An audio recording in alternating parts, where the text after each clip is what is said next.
Okay, so we are live now. We are telling your followers that you are started a live video. ठीक है ठीक है ठीक है,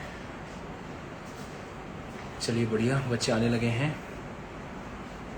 ओके ओके ओके, एक बार बता दो ऑडियो वीडियो सब कुछ क्लियर है, फिर हम लोग बातचीत जो है वो शुरू करें आज की. सभी बच्चे लाइव आने लगे हैं, जुड़ने लगे हैं, जुड़ जाइए. आधा एक मिनट लेते हैं. पहली बार इंस्टाग्राम पे लाइव आए हैं तो आइडिया नहीं है किस प्रकार का क्या रहता है, बट सबसे महत्वपूर्ण चीज़ यही है कि आपको अब इस तरह के स्पेशल लाइव क्लासेस जो हैं वो मिलेंगी यहाँ पर भी, जहाँ पे हम लोग किसी न किसी मुद्दे पर बात कर रहे होंगे. और आज का जो टॉपिक रखा है इन लोगों ने जो डिसाइड करके मुझे दिया है, आप लोगों के कमेंट्स के सजेशन के बेस पर ही हमारी टीम मुझे ये बताती है कि आप किस टॉपिक पे सबसे ज़्यादा बात करना पसंद करते हैं.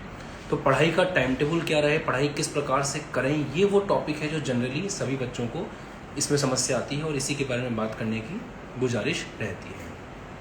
ठीक है, तो फटाफट आपके कुछ क्वेश्चंस का आंसर देना शुरू करते हैं. सभी का स्वागत है इस लाइव स्ट्रीम में. देखिए, सबसे पहली बात यह है कि आप इस बात को ध्यान रखें कि जब भी आप अपनी कोई भी स्टडी करने के बारे में प्लान कर रहे हो या अपनी पढ़ाई को प्लान कर रहे हो, तो उसको प्लान करते वक्त सबसे पहले मुद्दे की बात से शुरुआत कर रहा हूँ मैं बिना टाइम वेस्ट किए, कि जब भी आप अपनी पढ़ाई को, अपने किसी कोर्स को, अपने किसी एग्ज़ाम को प्लान कर रहे हो, तो सबसे पहले इस चीज़ के बारे में विचार करना चाहिए कि यार मैं जो भी प्लानिंग कर रहा हूँ उस प्लानिंग के लिए मैं कितना तैयार हूँ. कहने का मतलब, जैसे मान लो मैं IIT JEE जैसे किसी बड़े एग्जाम को प्रिपेयर कर रहा हूँ. हमारे बैच है IIT JEE का, उसमें बच्चे आते हैं मेरे से सवाल यही पूछते हैं कि सर हम IIT JEE स्टूडेंट हैं, हम लोग IIT एस्पिरेंट्स हैं, हमें कैसे प्लानिंग करनी चाहिए. तो सबसे पहले ये मान के चलें कि IIT JEE के बच्चे को 8 घंटे सिटिंग देनी है. तो सबसे पहले तो आप ये चेक कर लें कि क्या आप 8 घंटे टिका करके पढ़ सकते हो. और 8 घंटे पढ़ने का मतलब ये नहीं लगातार 8 घंटे, बट हाँ ये है कि 24 घंटे में से एक दिन में 8 आवर्स का आपका कम से कम स्टडी की सिटिंग होनी चाहिए. तो मैं आप सभी बच्चों को सबसे पहले तो यही सजेस्ट करूंगा यार कि आप पहले अपनी सिटिंग को एनालाइज करो, है ना. सबसे पहले अपनी सिटिंग को एनालाइज करो कि आप दिन में कितने घंटे बैठ करके पढ़ाई कर पा रहे हो. सबसे पहला काम तो ये करो. ये बहुत आसान है. आप लोगों को एक टाइमर रखना है जब भी आप पढ़ने में. अब मैं टिप्स देना शुरू कर रहा हूँ और जब मैं टिप्स देता हूँ तो उसको नोट करना होता है. कॉपी पेन लेकर के बैठे होगे, फटाफट से नोट करना शुरू करो. सबसे पहला टिप मेरा ये है कि आप जब भी पढ़ाई करें अपने सामने एक टाइमर को जो है ऑन रखें. मोबाइल में इंस्टाग्राम व्हाट्सएप को ऑफ रखें, क्योंकि अगर इंस्टाग्राम व्हाट्सएप फेसबुक ऑन रहेंगी तो डिस्ट्रैक्शन होगा. तो जब भी आप पढ़ाई करने बैठ रहे हो सारे डिस्ट्रैक्शंस को साइड में करो, टाइमर को ऑन करो और उसके बाद पढ़ना शुरू करो. पढ़ते रहो. जैसे ही आपको लगता है कि अब बोरियत होने लगी है या अब हमारा कंसंट्रेशन भंग हो रहा है, उसी वक्त उठ जाओ और टाइमर को ऑफ कर दो. फिर जरा चेक करो वो टाइम ड्यूरेशन कितना निकल करके आया. हो सकता है किसी बच्चे के लिए वो टाइम ड्यूरेशन 10 मिनट का हो कि 10 मिनट तक उसका पढ़ाई में मन लगता ही रहा. किसी बच्चे के लिए हो सकता है 20 मिनट का हो, किसी बच्चे के लिए हो सकता है 25 मिनट का हो, किसी बच्चे के लिए हो सकता है 30 मिनट का हो. तो मैं ये मान के चल रहा हूँ कि आपके लिए वो टाइमिंग 10 मिनट निकल के आया, 10 मिनट बाद आप बोर हो गए, कोई बात नहीं, इट्स ओके. अगले दिन वापस से टाइमर को ऑन करो, फिर से पढ़ाई करने बैठो और इस बार मन में एक चीज लेकर के बैठो कि यार मुझे है ना इस बार 15 मिनट पढ़ाई करनी है. कल मैंने 10 मिनट की थी फुल एनर्जी के साथ में, अब मुझे 15 मिनट पढ़ाई करनी है और 15 मिनट का टाइमर लगा करके बैठिए. ठीक है, उल्टी गिनती 15 मिनट तक आपका टाइमर चलता रहेगा. आप पढ़ते रहो, फिर वहां की आवाज जाएगी 15 मिनट बाद में, आप वहां से उठ जाओ. तो आज आपने कितना गोल अचीव कर लिया? 15 मिनट्स का. अगले दिन उसको 20 मिनट करो, फिर 25, फिर 30. इस तरह से धीरे धीरे आपको उसको 1 आवर पर लेकर के जाना है. वैसे जो मैक्सिमम कंसंट्रेशन टाइम हमारे पास साइंटिस्ट लोग बताते हैं वो 45 मिनट्स के अराउंड है. तो आपको कोई भी स्लॉट 45 मिनट से ज्यादा का नहीं रखना है. ये मैं भी करता हूँ अपनी क्लासेस में कि जब भी मैं क्लास ले रहा हूँ मैं मेक श्योर करता हूँ कि कोई भी जो क्लास है वो 45 मिनट्स की ही रहे, उससे ज्यादा क्लास ना हो. तो इस बात पे आप विशेष ध्यान दें कि 45 मिनट्स का स्लॉट आपको लेकर के चलना है. जिस बच्चे ने 45 मिनट का स्लॉट अचीव कर लिया है उस बच्चे का टाइम टेबल सेट है. अब आपको 45 मिनट्स के 6 स्लॉट बनाने हैं, जिनके अंदर आपको अपने सब्जेक्ट्स के अकॉर्डिंग उन स्लॉट्स को डिवाइड कर देना है और आपको ये फिक्स कर लेना है कि आप किस स्लॉट में कौन सा सब्जेक्ट पढ़ने वाले हो, फिजिक्स, केमिस्ट्री या मैथमेटिक्स. एक ये पैटर्न हुआ जो अमूमन बच्चे फॉलो करते हैं. दूसरा पैटर्न ये हुआ कि कुछ बच्चों को ना टाइम लिमिट में पढ़ना पसंद ही नहीं होता. मैं खुद अपने आप में उन बच्चों में से एक हूँ जिसको टाइम लिमिट में पढ़ना पसंद नहीं है. फॉर एग्जांपल, मुझे ये गधा मजदूरी लगती है कि यार 45 मिनट फिक्स कर लिए, अब उस 45 मिनट्स आपको पढ़े ही जाना है. मुझे पर्सनली ये चीज़ पसंद नहीं है. Person to person, student to student ये चीज़ वैरी करती है, बट हाँ मुझे जनरली ये पसंद नहीं. मैं अपने आप में ये कंफर्टेबल रहता हूँ कि मैं टाइम लिमिट में नहीं चलूँ. उस केस में क्या करना चाहिए अब मैं वो बताने जा रहा हूं, ध्यान सुनिए।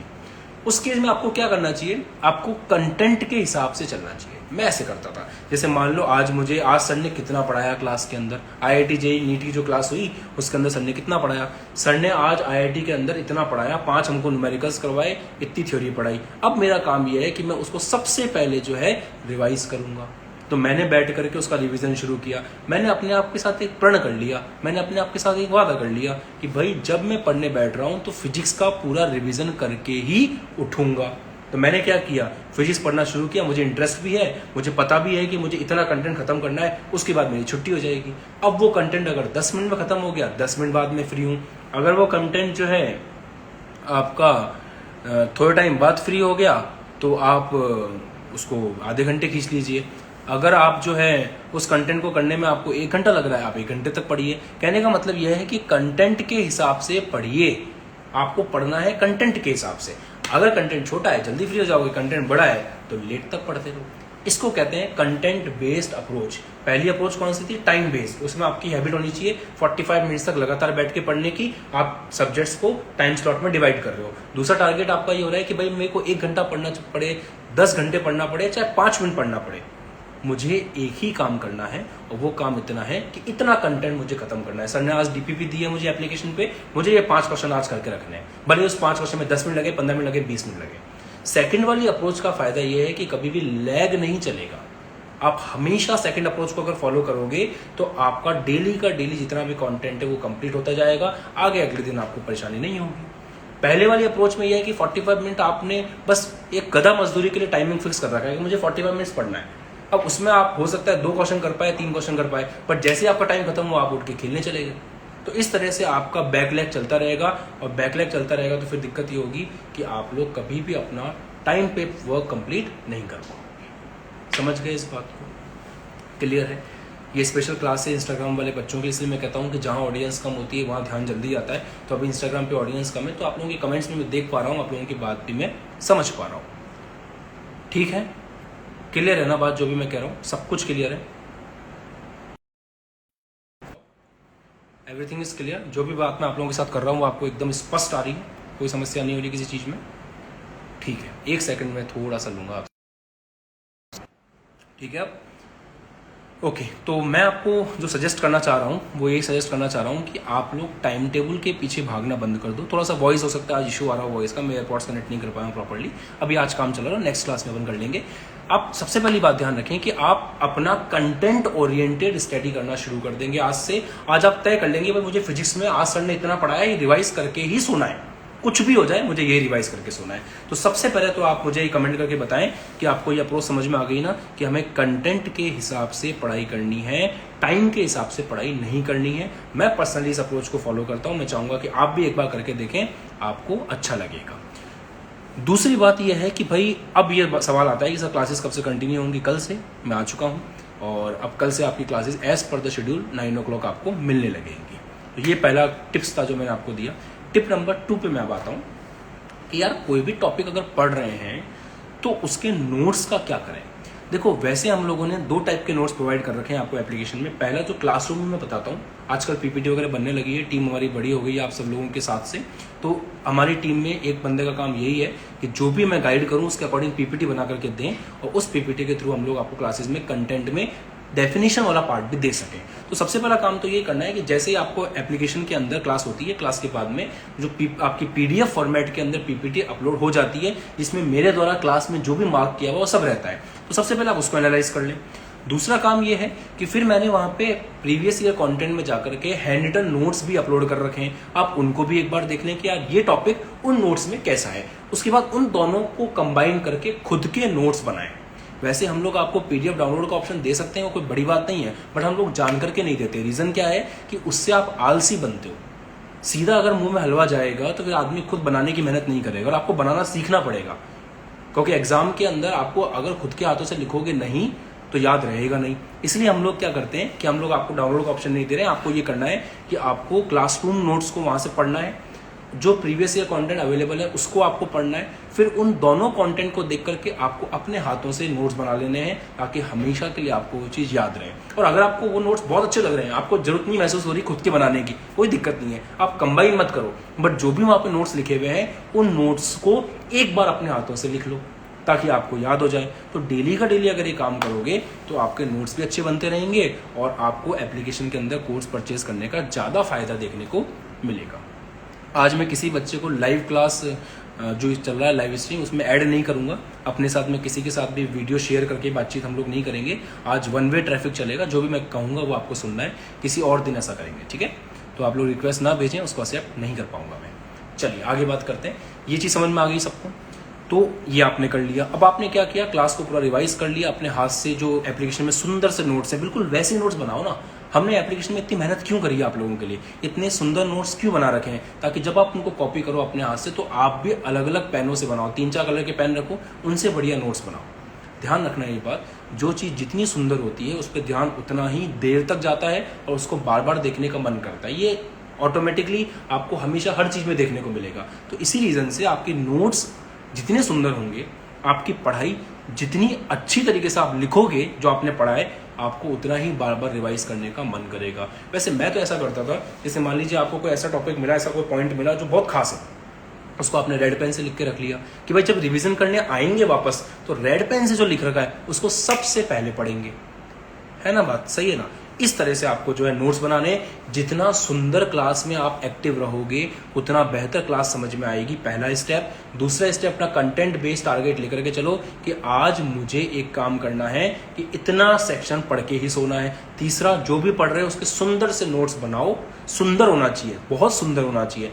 कोई बात नहीं, हमने एप्लीकेशन पे आपके लिए नोट्स डाल रखे हैं, वहां से देखिए कॉपी कर लो एज इट इज, बट करो अपने हाथों से। चौथी चीज आपको क्या करनी है, ये सब कंप्लीट हो गया, इसके बाद आपको जो टॉपिक रिलेटेड क्वेश्चन या डीपीपी एप्लीकेशन के अंदर मिली है उसको सॉल्व करने की कोशिश करो। डीपीपी डेली नहीं मिल पाती है, कभी कभी मिलती है, कोई दिक्कत नहीं है। अगर आपने ये सब कर लिया है तो एक बार रिविजन करके रख लो उस चीज का। और एक मस्त चीज, पूजा ने एक सवाल पूछा है कि न्यूमेरिकल, उस पर अभी आऊंगा मैं, पहले कंप्लीट कर लेता हूँ पॉइंट। तो आपने सेकंड पॉइंट क्या याद रखा, अच्छे से नोट्स बनाने हैं, कलरफुल नोट्स बनाने हैं, बात खत्म। थर्ड पॉइंट पे आते हैं, न्यूमेरिकल्स के लिए क्या करें। देखो वो कहते हैं ना कि जब आप कुकिंग का छोटा मोटा पार्ट सीखते हो, कुकिंग का छोटा मोटा पार्ट मतलब जैसे पहले आपने रोटी बनाना सीख रहे हो तो उसके लिए आपको आटा गूंदना सीखना पड़ेगा, उसके बाद आपको बेलना आना चाहिए, फिर आप सेकना सीखोगे, और जब बहुत अच्छे से प्रैक्टिस कर लोगे तब आपकी रोटी फूलेगी भी और आपको अच्छा भी लगेगा। और धीरे धीरे जब बेसिक स्टेप्स पूरे होंगे तब जाकर के आप रोटी बनाने की जगह बाटी बनाने पे या किसी और चीज़ पे आओगे। ठीक बात है ना।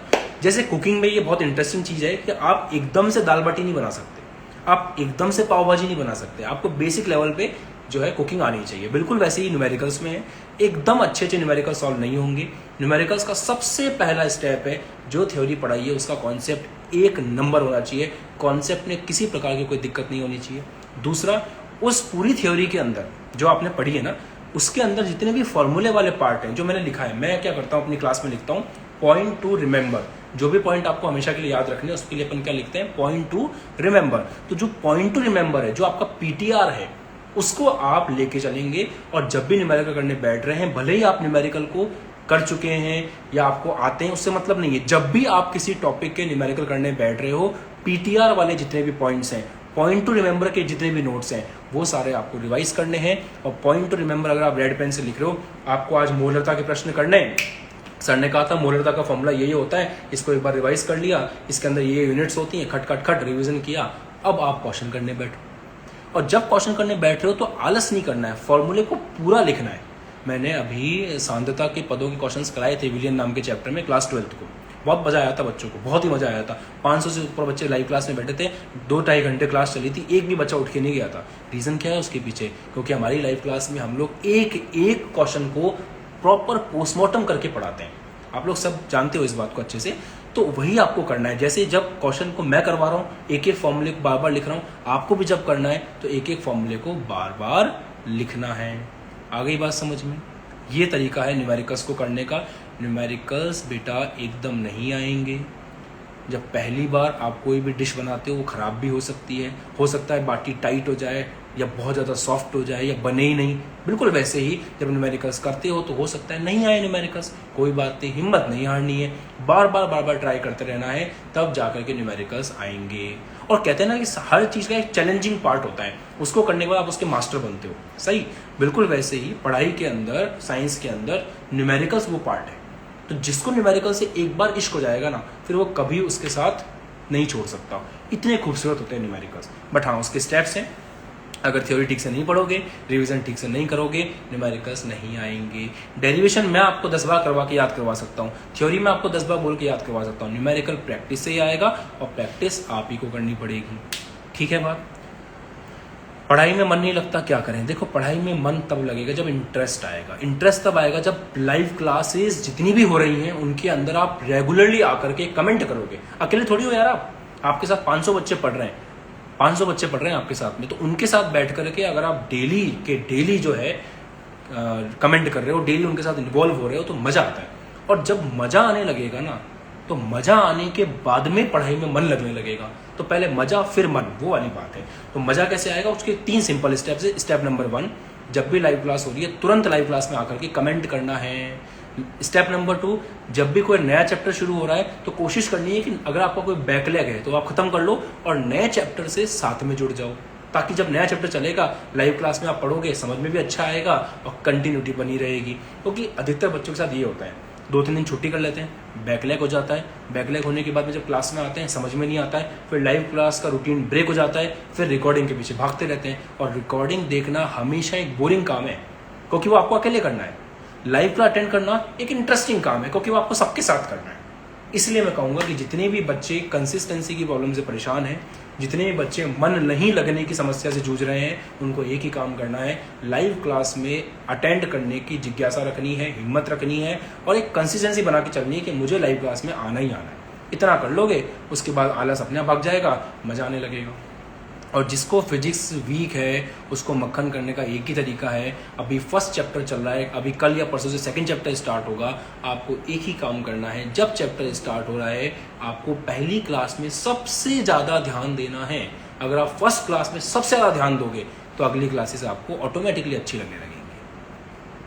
ठीक है, तो मैं आज 3 टॉपिक्स के बारे में बात किया। उम्मीद करता हूँ ये सेशन आपको बहुत पसंद आया होगा। सबसे पहले मैंने आपको ये बता दिया कि टाइम टेबल आप 2 तरह से सेट कर सकते हो, टाइम स्लॉट लेके चल लो या फिर कंटेंट के हिसाब से चल लो। दूसरा, नोट्स खूबसूरत बनाओ, उसमें पॉइंट टू रिमेंबर ये सब अलग अलग पेन से लिखो। न्यूमेरिकल्स करने के लिए फॉर्मूलों पे ध्यान दो और पॉइंट टू रिमेंबर्स को हर बार रिवाइज करके फिर न्यूमेरिकल्स पे आओ, आपको मजा आएगा। चौथा, मन लगने वाली बात के लिए है कि लाइव क्लास रेगुलरली अटेंड करो। जब सबके साथ कोई काम करते हैं तो हिम्मत रहती है और अच्छे से पढ़ाई हो पाती है।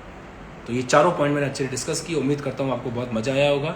एक बात का विशेष आप ध्यान रखें कि आप लोग जितने भी बच्चे हैं आप शेयर करते रहें। इंस्टाग्राम हैंडल को शेयर कर सकते हैं, आप यूट्यूब चैनल को शेयर कर सकते हैं। कल से हम लोग वापस से 9 बजे सुबह मिलेंगे, तो आपको पूरी एनर्जी के साथ में आना है। अगर आपको ये इंस्टाग्राम लाइव अच्छा लगा है तो आपको आते रहना है और अपना प्यार देते रहना है। इसी तरह के लाइव सेशंस पे डिस्कशंस होते रहेंगे, हम लोग टॉपिक्स के बारे में बात करते रहेंगे, नए नए टॉपिक्स लेते रहेंगे। उम्मीद करता हूँ आज का टॉपिक आपको पसंद आया होगा। बाकी काफ़ी बच्चे और भी हैं ऐसे जो जुड़ना चाह रहे हैं साथ में, उनके साथ हम लोग जो है अगला एक शेड्यूल रखेंगे इस टाइप का, इसमें आप लोगों के साथ भी इंटरेक्शन हमारा रहेगा। चलिए, बाय बाय, जय हिंद, ध्यान रखिए अपना, मस्त रहिए और अच्छे से पढ़ाई करते रहिए। मिलते रहेंगे इसी प्रकार इस तरह की लाइव स्ट्रीम्स में। जय हिंद।